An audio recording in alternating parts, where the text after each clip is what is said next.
Hello everyone, this is Ken, Aptpreneur, and the class action trial about upfront pricing involving Uber is going to be going to trial. And it's very interesting to see what Uber's public defense is. Now, this is not a public trial, to my knowledge. I believe it's going to be private, and I suspect there will be a settlement. But if anything, some comments Uber has made recently kind of suggest that Uber might be intending to fight this one. And that's unusual for class action lawsuit.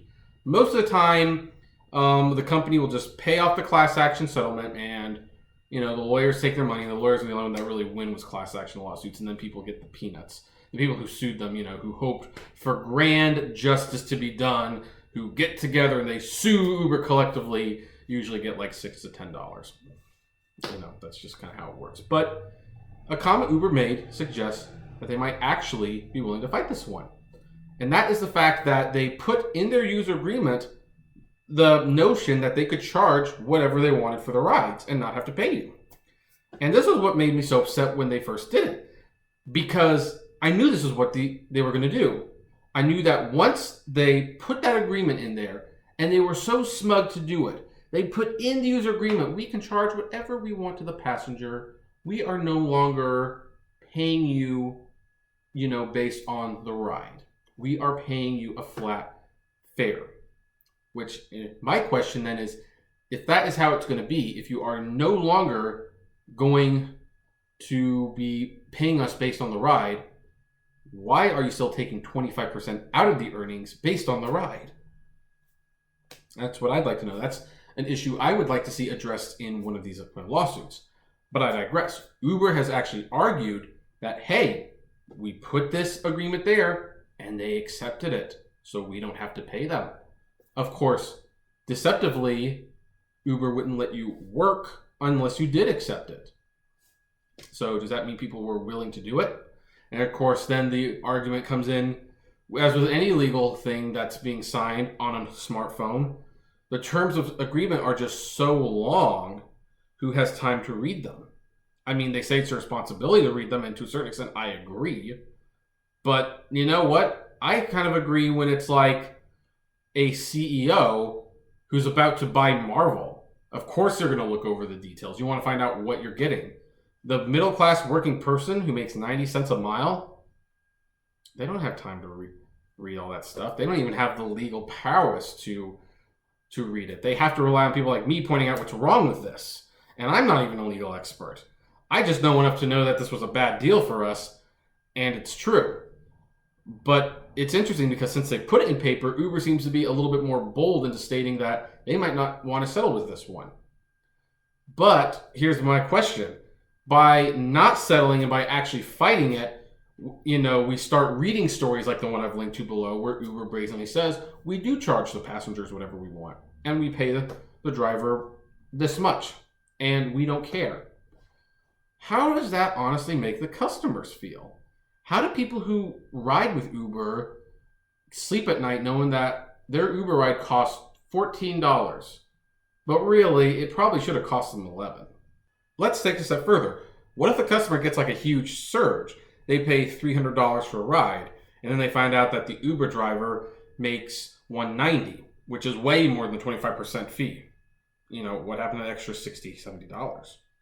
Obviously, Uber kept it. Are they okay with it then? See, here's the thing with the upfront pricing. I would argue that it was not legal to do this in the first place. They snuck it on the drivers. And here's the thing. When it comes to pay changes, I fully believe that, hey, you can change the price if you want, but if we're independent contractors, we have to agree to that pricing term. And if we don't, we should still be allowed to drive under the old rates. What Uber did was they forced it on it.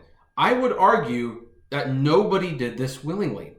Nobody signed this agreement willingly. Everybody knew it was a bad idea, but Uber forced the hand. It was either take Uber's terms and deliberately let them screw you, or make no money.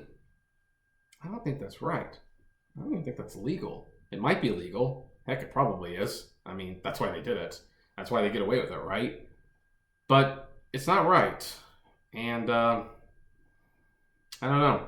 I kind of have a hard time arguing against this company because I know they don't care that it's not right. and they never have.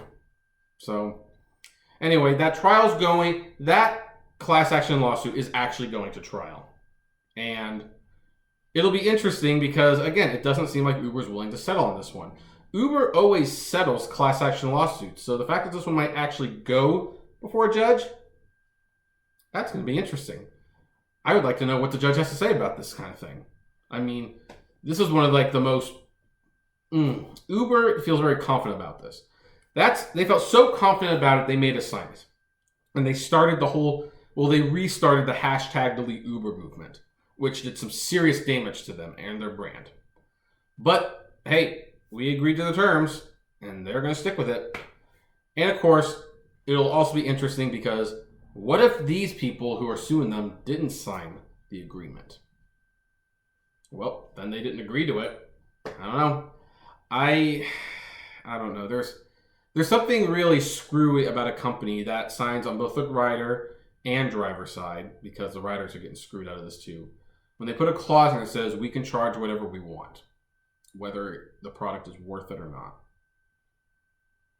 I have a hard time with that. So anyway, of course, what do you guys think? Do you think Uber's going to settle this class action lawsuit? Do you think it's going to go to trial? What do you think the judge is going to say? I'd love to know. Comment below. Like, favorite, share, subscribe. If you enjoy the videos I make, consider becoming a Patreon member for as little as $1 a month. $5 a month will get you access to exclusive videos, and this week's new exclusive video is an aborted video. You pretty much can see what bloopers look like on this channel. Better ones will come next week. Oh, and if you want to try driving for Uber for whatever reason, that's such a poor sales pitch, I know, but if you do want to sign up for Uber, you can use the referral link below and you will get a bonus. This is one of the few things about Uber that's still worth doing, the bonus. So there you go. And as always, flame responsibly. Have a good one.